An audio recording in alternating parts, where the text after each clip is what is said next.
Divorce একটা শব্দ যার পিছনে লুকিয়ে থাকে হাজারো যন্ত্রণা, দ্বন্দ্ব আর অনিশ্চয়তা। অনেক সম্পর্কই আজকাল এই ক্রস রোডে দাঁড়িয়ে। কিন্তু কিভাবে বুঝবেন ডিভোর্সই একমাত্র সমাধান, নাকি সম্পর্কটা আরো ঠিক করা সম্ভব? আজকের এই ভিডিওতে আমরা আলোচনা করব কিভাবে এই কঠিন সিদ্ধান্তটি নেবেন যাতে ভবিষ্যতে আফসোস না থাকে। বর্তমান সময়ে আমরা প্রায়ই এমন পরিস্থিতিতে পড়ে যাই যেখানে বিবাহিত জীবন সহ নানা কারণে সবকিছু কঠিন হয়ে পড়ে এবং বিবাহ বিচ্ছেদের প্রশ্ন আমাদের সামনে এসে দাঁড়ায়। কিন্তু এই সিদ্ধান্ত নেওয়া মোটেই সহজ নয়। একদিকে থাকে দীর্ঘদিনের সম্পর্ক, আবেগ, অভ্যেস এবং সামাজিক চাপ। অন্যদিকে থাকে প্রচন্ড পরিমাণ তিক্ততা, অসন্তোষ এবং একটি সুন্দর ভবিষ্যতের আকাঙ্ক্ষা। আজকের ভিডিওতে আমরা এই দোলাচলে থাকা মানুষগুলোর জন্য কিছু দিক নির্দেশনা দেওয়ার চেষ্টা করব।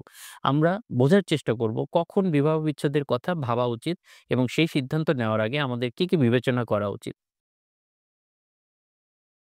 বিবাহ বিচ্ছেদের চিন্তা তখনই মাথায় আসে যখন সম্পর্কের মধ্যে একটি গভীর এবং স্থায়ী সমস্যা দেখা দেয়।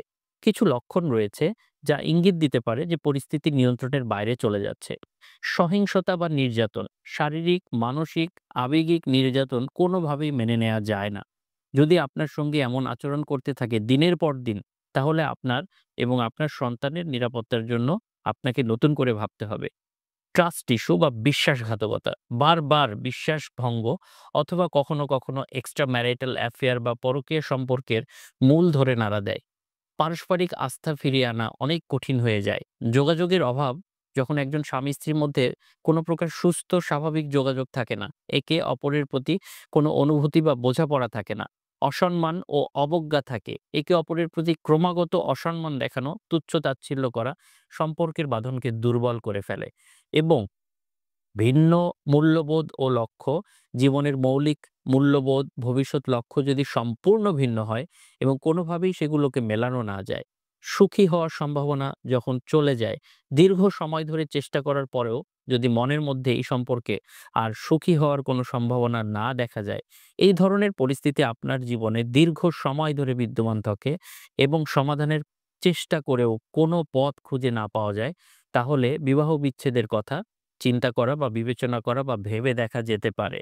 বিবাহ বিচ্ছেদের সিদ্ধান্ত নেওয়ার আগে তাড়াহুড়ো করা কোনোভাবেই উচিত নয়। এটি একটি জীবনের গুরুত্বপূর্ণ মোড়। তাই কিছু বিষয় ঠান্ডা মাথায় বিবেচনা করা জরুরি। খোলামেলা আলোচনা। আপনার সঙ্গীর সাথে আপনার অনুভূতি, উদ্বেগের বিষয়ে খোলাখুলি আলোচনা করুন। তাদের পার্সপেক্টিভ বোঝার চেষ্টা করুন এবং সমাধানের কোনো পথ আদৌ আছে কিনা তা খতিয়ে দেখুন। পরামর্শ গ্রহণ করুন। আপনি একজন অভিজ্ঞ পারিবারিক পরামর্শক বা থেরাপিস্ট বা সাইকিয়াট্রিস্টের সাহায্য নিন। তারা নিরপেক্ষভাবে পরিস্থিতি মূল্যায়ন করতে পারে এবং আপনাদেরকে দুজনকের জন্যই সঠিক সিদ্ধান্ত নিতে সাহায্য করতে পারে। পারিবারিক সদস্যদের সাথে কথা বলুন। আপনার বিশ্বস্ত বন্ধু বা পরিবারের সদস্যের সাথে আপনার ফিলিংস গুলো শেয়ার করুন। তবে মনে রাখবেন, চূড়ান্ত সিদ্ধান্ত আপনাকেই নিতে হবে। কখনো আইনি পরামর্শ নেওয়া যেতে পারে। কারণ বিবাহ বিচ্ছেদের আইনি প্রক্রিয়া সম্পর্কে আমাদের ভালোভাবে জানা দরকার। একজন আইনজীবীর সাথে কথা বলতে হবে। আপনার অধিকার সম্পর্কে জানতে হবে। আর্থিক দিক বিবেচনা করতে হবে। বিবাহ বিচ্ছেদের পর আপনার আর্থিক পরিস্থিতি কেমন হবে তা নিয়ে ভাবতে হবে। ভরণ-পোষণ, সম্পত্তির ভাগাভাগি ইত্যাদি বিভিন্ন বিষয় খুবই গুরুত্বপূর্ণ। সন্তানদের কথা ভাবতে হবে। যদি আপনার সন্তান থাকে তাহলে এই সিদ্ধান্তের জন্য তাদের উপরে কি ধরনের প্রভাব পড়বে তা গভীরভাবে বিবেচনা করতে হবে। তাদের মানসিক, শারীরিক সুস্থতা নিশ্চিত করা আপনার প্রধান দায়িত্ব।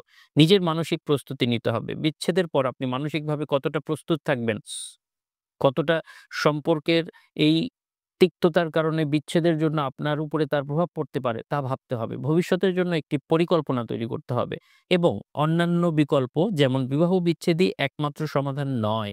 আলাদা থাকা বা সেপারেশন বা সম্পত্তির উন্নতি, সম্পর্কের উন্নতির জন্য আরো চেষ্টা করা একটি বিকল্প হিসেবে বিবেচনা করা যেতে পারে। দীর্ঘ এবং কঠিন চিন্তাভাবনার পর যদি বিবাহ বিচ্ছেদের সিদ্ধান্ত নিয়ে নেন, তাহলে কিছু বিষয় মনে রাখবেন। আপনাকে শান্ত থাকতে হবে। শান্ত থাকুন, প্রক্রিয়াটি কঠিন হতে পারে, কিন্তু শান্ত থাকার চেষ্টা করুন। সহানুভূতিশীল হন। আপনার সঙ্গী এবং নিজের প্রতি সহানুভূতিশীল হন। আইনি প্রক্রিয়ার প্রতি মনোযোগ দিন। আইনজীবীর সাথে যোগাযোগ রাখুন। প্রয়োজনীয় কাগজপত্র প্রস্তুত করুন। মানসিক স্বাস্থ্যের যত্ন নিন। এই সময় আপনার মানসিক চাপ বেড়ে যেতে পারে। নিজের যত্ন নিন এবং প্রয়োজনে মানসিক স্বাস্থ্য বিশেষজ্ঞের সাহায্য নিন। ভবিষ্যতের দিকে তাকান। বিবাহ বিচ্ছেদ জীবনের শেষ নয়। একটি নতুন শুরু করার সুযোগ হিসেবে দেখুন এটি।